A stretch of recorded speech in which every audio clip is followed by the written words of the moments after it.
மக்களவை தேர்தல் தோல்வி குறித்து தொகுதி வாரியாக கட்சி நிர்வாகிகளிடம் அதிமுக பொதுச் செயலாளர் எடப்பாடி பழனிசாமி கலந்துரையாடல் கூட்டம் நடத்தியிருக்கிறார். தோல்வியிலிருந்து மீள இந்த ஆலோசனை கை கொடுக்குமா? இனிவரும் நாட்களில் அதிமுகவின் செயல்பாடுகள் எப்படி இருக்கும் என்பதை விரிவாக பார்க்கலாம்.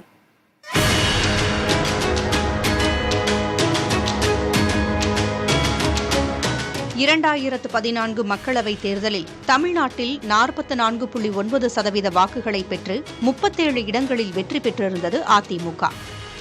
இந்த ஆண்டு நடைபெற்ற மக்களவைத் தேர்தலில் 34 இடங்களில் போட்டியிட்ட அதிமுக 20.5% வாக்குகளை மட்டுமே பெற்ற நிலையில் ஒரு இடத்தில் கூட வெற்றி பெறவில்லை. பொதுச் செயலாளராக எடப்பாடி பழனிசாமி பொறுப்பேற்ற பிறகு நடைபெற்ற இந்த தேர்தலில் அதிமுக ஒரு தொகுதியில் கூட வெல்லாதது கட்சிக்குள் சலசலப்பை ஏற்படுத்தியிருப்பதாக தகவல் வெளியாகியுள்ளது. கிட்டத்தட்ட 12 இடங்கள்ல அதிமுக பின்னுக்கு தள்ளப்பட்டிருக்கிறது. பாஜக கூட்டணியால் மதுரை போன்ற நகரங்கள், தர்மபுரியில பின்னுக்கு தள்ளப்பட்டிருக்கிறது. அதே போன்று சென்னையில் பின்னுக்கு சென்னையில 2 தொகுதிகளில் அதிமுகவை பின்னுக்கு தள்ளி பாஜக திமுகவுக்கு அடுத்தபடியான இடத்தை பிடிச்சிருக்கிறாங்க. ஸோ அப்படிப்பட்ட விஷயங்கள் இருக்கும் பொழுது அது அதிமுகவுக்கு ஒரு மிகப்பெரிய ஒரு நெருக்கடியாகவும் சவாலாகவும் பார்க்கப்படுகிறது.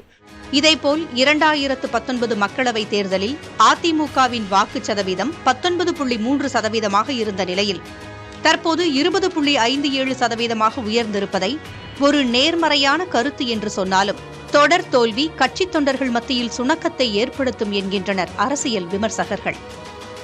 இந்த நிலையில்தான் மக்களவைத் தேர்தல் தோல்வி தொடர்பாக தொகுதி வாரியாக கட்சி நிர்வாகிகளிடம் ஆலோசனை நடத்தி வருகிறார் எடப்பாடி பழனிசாமி.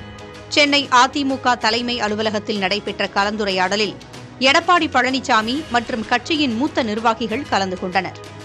ஸ்ரீபெரும்புதூர் மற்றும் காஞ்சிபுரம் ஆகிய 2 மக்களவை தொகுதிக்கு உட்பட்ட கட்சி நிர்வாகிகள் பல்வேறு தோல்விக்கான காரணங்கள் குறித்து எடுத்துரைத்தனர்.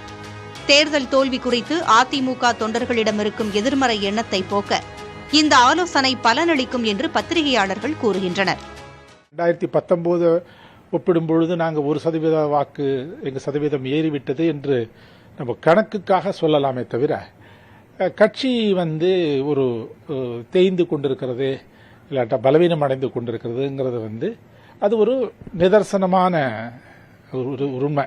கட்சி ஒரு பலவீனம் அடைந்து கொண்டு வருகிறதுங்கிற ஒரு எண்ணம் தொண்டர்களுக்கும் மக்களுக்கும் வந்துவிட்டால் அது அது ஒரு அதை நீங்க தடுத்து நிறுத்துறதுக்கு அந்த எண்ணத்தை வளர விடாமல் செய்வதற்கு இந்த கலந்துரையாடல் பலனளிக்கும் என்று நான் நினைக்கின்றேன்.